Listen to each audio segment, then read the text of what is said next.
Yeah.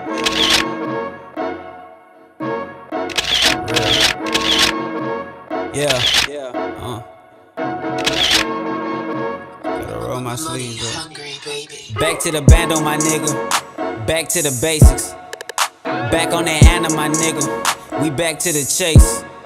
I'm strapped with the hammer, my nigga.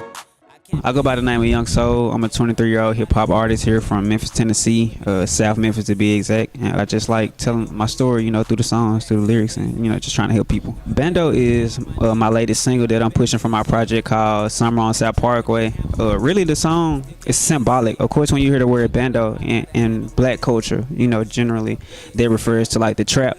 But I wanted to, like, reclaim the word. It's sort of like how we did, like, with the N-word. You know, I wanted to reclaim bando, you know, no matter where you go, it's your trap, you know, whether it's the yoga mat or it's the gym or it's the football field or it's the office, you know, any place can be your bando. So wherever you put in work it, wherever you put in like your life in it, that's just the bando. We knew as soon as we recorded it that it was like a hit. And you know, a lot of people like throw around the word hit, you know, loosely, but I always felt like people in Memphis love the fact that they are hustlers and grinders, and when you hear bando, it don't matter what you do for a living. Like, if you in that grind mode, it's gonna pick you up. So whether you in the gym shooting, or whether you at your desk filing papers, or whether you in the studio, you know, or whether you on the block, you know, you hear bando and the words in it's just all empowerment, you know. And in there I say, you know, we grew up in the projects. My idol is P. Miller. We see no limits, your eyes to the ceiling. So I just wanted to empower people and make people feel good about themselves, you know, like, because it's hard waking up in the morning doing anything for a living. Even if it's something you love, some days you just don't have that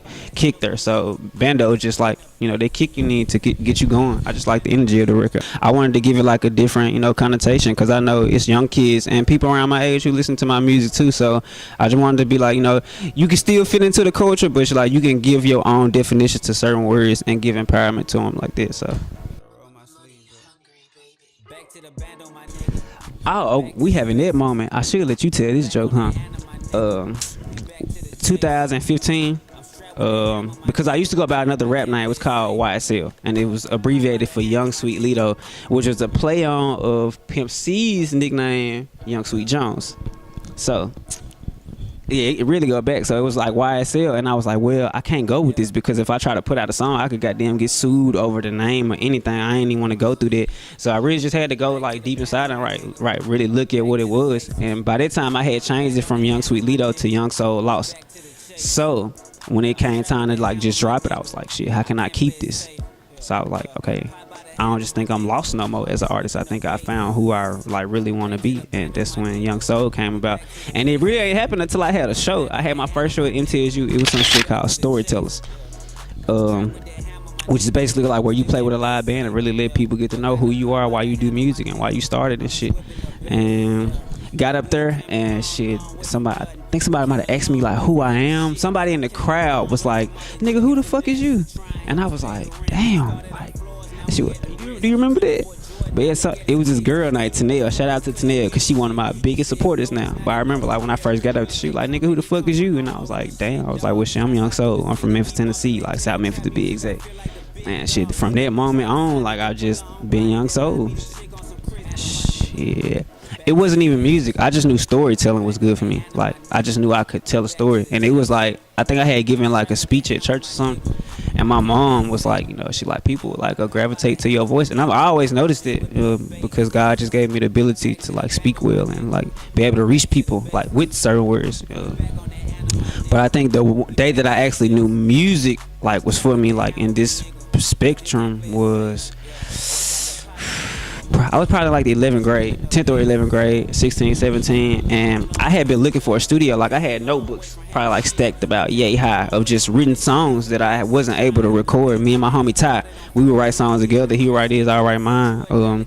But we never had nowhere to record. And in South Memphis, it's really hard to like find like a decent studio. At the time, I think all they had was like one sound, but everybody coming out of there had like one sound. You was like auto-tuned up, and you know, you really ain't just have no originality. But it just so happened one of my friends, Chris, who plays basketball, he was playing AAU basketball for this guy named Shay.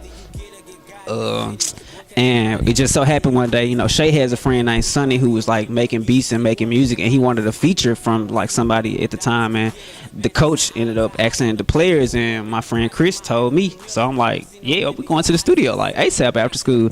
So I ended up going by myself, and I recorded like the first song he put on in the studio. I recorded to that jump for like 3-4 minutes straight, like just rapping, and they gave me a high. Like even to this day, like I can't recapture that high. I get close to it on stage and in the performances, but as far as being in the booth, like it gave me a high. And we did probably like 4 songs that night, and I loved all of them. Even now, like they had terrible quality, but I knew then that it was for me. And at that point, Shay wasn't even dealing with the music, but at that time he went and built a studio in his closet. He was living in somebody else's basement.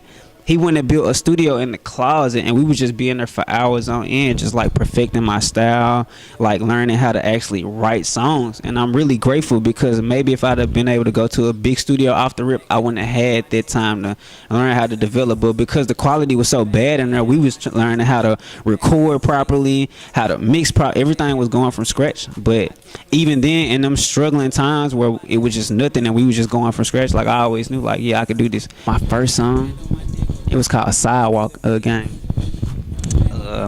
Just a kid with a dream and $1. Daddy fresh from jail, mama dealing with these problems, sister going off to college, brother out here Dennis Rodman. Mention my old girl, that's a whole nother topic. Wishing I could stop it, my mind on some other shit, trying to be fly, my mind on them other shit. Niggas talking shit while I supplying with the double man, it's crazy. I told you can never phase me, disgrace me with these lame lines and these metaphors. Word that you spitting, boy, they looking mighty edible. How you stress the truth, got it looking mighty flexible. Read through the lines like the bars never legible. It's pitiful, these niggas say they giants. Will change my name to David, put the slingshot beside me, and watch how I define this man. Watch me climb it. The flow is tundra, nigga, no matter the climate. Should I keep going? I appreciate it. But yeah, that's from when I was like 17. She asked me some shit. I had me looking crazy. Mama, I let you down. I would hope so.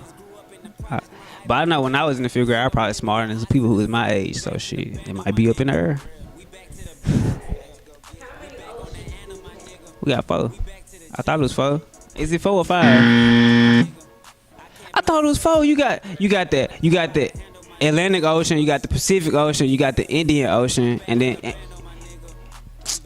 I thought it's Antarctic. It's hell nah. Fuck no. Let's go. So is it 5? Is it 4 or 5? Which one is it? I knew I had the Indian Ocean, Indian, Pacific, Atlantic. Hell nah. Oh God. What the fuck? Niggas don't even travel over that ocean though. That shit ain't on the map. Look, you cannot use this against me because we was not taught about the Southern Ocean in Memphis City curriculum. Memphis City Schools curriculum. It wasn't Shelby County schools then, it was Memphis City schools.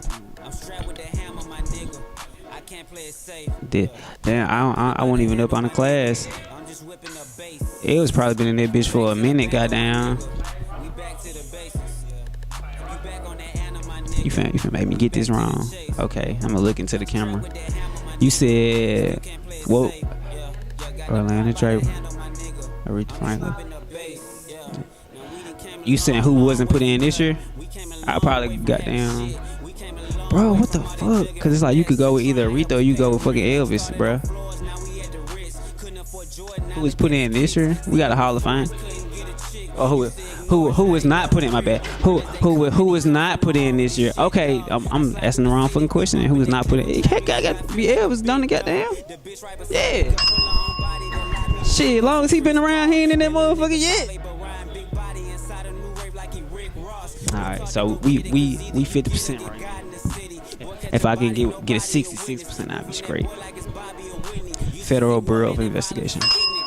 Nah, I definitely get FBI shit. I didn't. Man. Damn. They was from Memphis? All of them from Memphis.